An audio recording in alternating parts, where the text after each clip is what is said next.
All right, today I think we're going to do a two-part biblical literacy because this one might take a little longer. One, I hadn't been able to post as regular as I'd like to, and two, I got, I guess, 3 chapters to talk about if I got it understood correct. So, chapter 20, Joshua, that has got to do with the city of refuge. So, say 2 guys get into a fight. They're pushing and shoving. Dude trips, cracks his head open on an anvil and dies. Okay, it was legit, like, accidental death. There was no murderous intent. So you've got what they call the Avenger of Blood. This guy was like the Undertaker or the Executioner.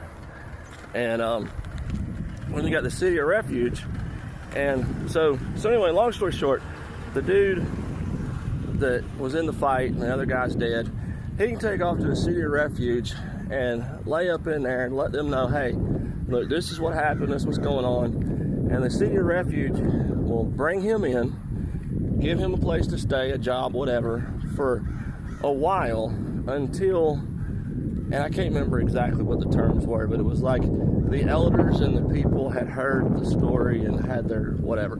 Effectively, it sets up a precedent for a trial.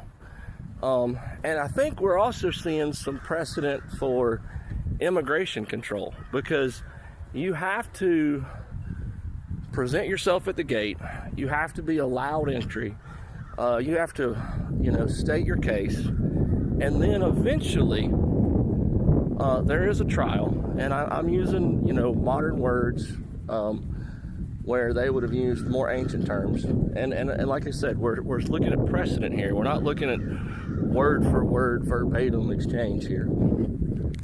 It's the idea and the context that's important here. Because, this is Old Testament, so that's why that's important.